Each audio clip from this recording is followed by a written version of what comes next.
Okay, good morning. I hope you can hear and see my screen.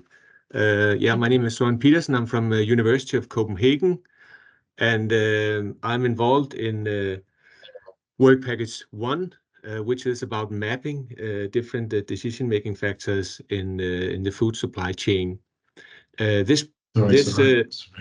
to interrupt you, but the PowerPoint is not in presentation mode, so if you can please go to presentation mode, I think this will be very helpful for the participants to see your slides. Okay, all right. Can you see it now?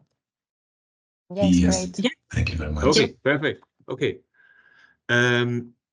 This work package 1 is about the mapping the different decision-making factors in the sustainable food system, and this is a collaborative work among many partners in this BEATLES project, both from universities in Copenhagen, Wageningen, Agricultural University of Athens, but also from the many use cases that we have in this project. So many people have been involved in the work in work package 1. This work package, as you can see here, and also with the presentations from Marilena, you just heard, is that here we focus on mapping the login and levers that affect the decision-making process here. And this is one of the first objectives of the BEATLES project. Then we also have, as Marilena mentioned, other things to do later on in work package 2. We will do further into details about the economic experiments, behavioral economic experiments, to provide more insights about behavioral change. We will look into the environmental and social economic sustainability. We will look into different business strategies to establish roadmaps for the CSA. And also there are some co-creation activities with multiple stakeholders along the food chain. And also I can say that in this work package 1, we had included these 5 different use cases: the pig sector in Denmark, the wheat production in Lithuania, the dairy sector in Germany, it's an organic dairy sector in Germany, potato and onion production in the Netherlands, and then fruit production with particular focus on apples in Spain. So these are the use cases. But so far, the first activity has been to map some of these decision-making factors in the project.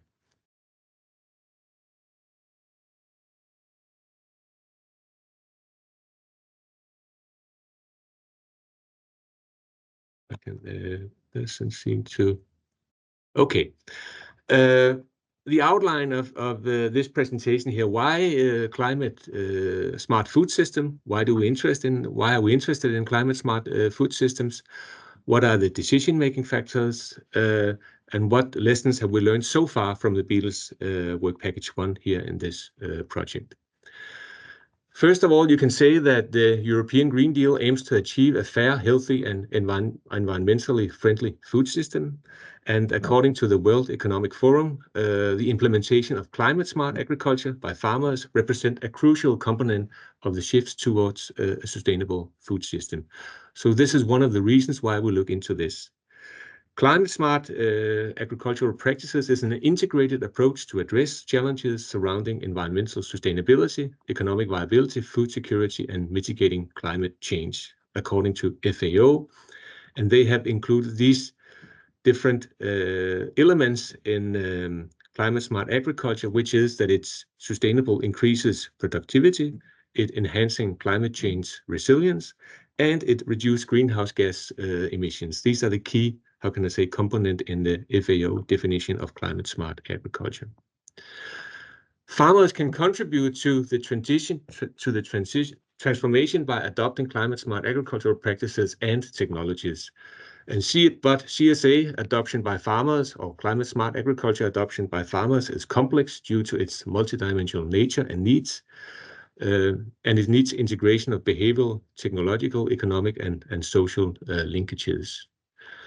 What we have done here in this project is that we have focused on different ways to map the decision-making factors. First of all, we have made systematic mapping, where we have focused on 3 different systematic mapping: one on where we try to look at what are the different kind of climate smart technologies that could be relevant. We have looked into decision-making factors. We have looked into policy, and we have also looked into well, not policy. We have looked into what kind of how can we put decision-making factors into a different kind of categories. Then we have also made a farmer survey. We have both made a farm survey, but we also looked into consumer survey. But I will focus here on the farm survey. And we have also done a stakeholders interview where we have included different kind of stakeholders in the supply chain.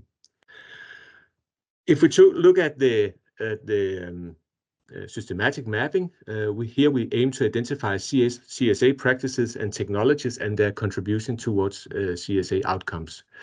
Here we have looked into 74 different, or we have found 74 different practices and technologies were identified in this systematic mapping based on the PRISMA model.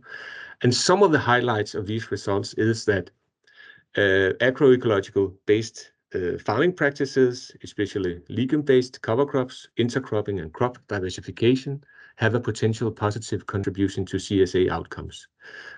Other things like pasture grazing, green feed and feed additives could also contribute through improved livestock feed systems. Organic farming is also identified as a CSA because of lower pressure on resources, but although it has, well, despite that it's potentially has a reduction in productivity. And then also smart farming technologies contribute to CSA in different aspects. And here you can see here on this figure, in this review, we have identified and tried to categorize these CSA practices and technologies. Because one thing is to say whether there are different decision-making factors to adopt CSA. We also had to look into all these different kind of technologies that could be relevant for CSA. And you can see here that we have tried to categorize these different kind of technologies into climate smart feed systems, climate smart agricultural practices, climate smart fertilization, climate smart crop protection, integrated farming, climate smart irrigation, improved animal husbandry and manure management, and all these different kind of types of climate smart practices. And then we have tried to see what are the impact of these different kind of technologies into increasing productivity and income, building resilience and adaptation, greenhouse gas emissions or mitigation of greenhouse gas emissions, improved biodiversity, improved animal welfare, optimize energy use, and so on, optimize water use efficiency. So there are many kind of impacts that we have to look into. Some of those are directly related to greenhouse gas emissions and so on, but others have also other impacts that we have tried to map in this mapping exercise. So here we have an idea of what is climate smart agriculture all about, and we can see that it has many different kind of dimensions. Then we also have, this will only be some brief insights to the farm survey, and basically it will just be some brief insights into the outcome from this work package. Here we looked into 721 farmers from the 5 use cases, and here we could see that most farmers are informed about CSA, climate smart agriculture, although many of them have not used CSA practices so far. Some of the decision-making factors among the farmers are, if we look into the individual technical factors like easy to learn practices influence adoption positively, systemic and economic factors like availability, available advisory services, easy access to markets, and consumers' willingness to pay for CSA products also influence adoption. Then we can see that social norms like what other social groups approve or disapprove will influence their decision to adopt CSA. Fairness, such as perceived equity in the value chain, also affect farmers' transition to CSA. And if we look into the current policies, the less bureaucratic it is, the more farmers are willing to adopt CSA. So these are just a glance of some of these elements that we looked into. And also from the farm survey here, we can see that 53% of these farmers that we looked into have made a decision to adopt, or 53% are not adopting CSA, but we can see that 25% have adopted a CSA practice, 22% have adopted a CSA technology at the moment. And then we can also see from this study that the intention to adopt CSA is higher among those who already have adopted some CSA practice and technology compared with those that have not adopted the technology. And here you can see what are the degree of how they completely agree or not agree about different kind of CSA's adoption. Also from the interviews we looked into and had some insights from the first interviews we made in this work package 1. And here we tried to see, okay, we have some knowledge about what are the farmers' interest and decision-making factors, but we would also like to see what are the different stakeholders in the supply chain's view on, how can I say, CSA. And basically we asked them how they can support the adoption of CSA in the primary production. And to some extent, stakeholders' view are similar to the findings from the farm survey and also from the systematic reviews, such as they're interested in local production and feed supply. There should be better waste handling. Seasonal production are one of the key things that they mention. And also smart farming technologies like precision farming and so on, and digitalization is an element that has been mentioned by several of these stakeholders. Then they also mention here, when it comes to more like the decision-making factors, that it is important that customers are willing to pay for CSA. This is go through all the mapping activities that we have done. Long-term policy commitment are needed to improve stable incentives for making investments. And there's also a need for better coordination throughout the supply chain is also a key message. And if you look here below, if we try to count some of the themes of drivers that were included among these interviews, we can see that economic impact is one of the key drivers, as well as also like some institutional policy issues and personal issues as well. And here, just to summarize, you can see here, these are some of the proposed decision-making factors for adoption of CSA that kind of are covered by the different kind of mapping activities that we have done. Here, the SR that you see the column here is systematic reviews that we have done. We have the survey and we have the interviews. And then we also, in addition to this, have some co-creation activities that I haven't mentioned much about here, where we try to bring people together in workshops and have discussions about or different kind of stakeholders in the supply chain and have discussions about how they see the uptake of different climate smart technologies. But here you can see that those with there are some of those that are covered by all these mapping activities, and we can see a decision-making factor like financial incentive, compensation, subsidy, and tax reductions are elements that are relevant among the CSA adoption. Market price, perceived behavioral control is interesting. Social norms, perceived compatibility of the technology, that it actually works is important. And it's easy to use. There are also something about culture, risk aversion, whether you are risk averse or risk-taking farmers has an impact on the adoption.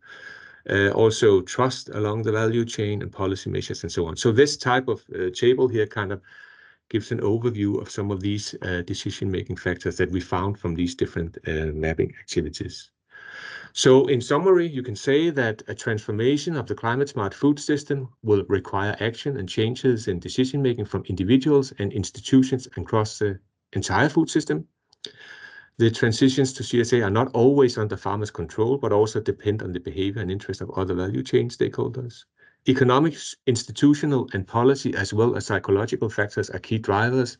But at the same time, we can also see that economic, technology-related, as well as institutional and policy are identified as barriers that limit adoption of CSA along the 5 different food chains. So this is the conclusions, or the first conclusions from this mapping activities. Thank you.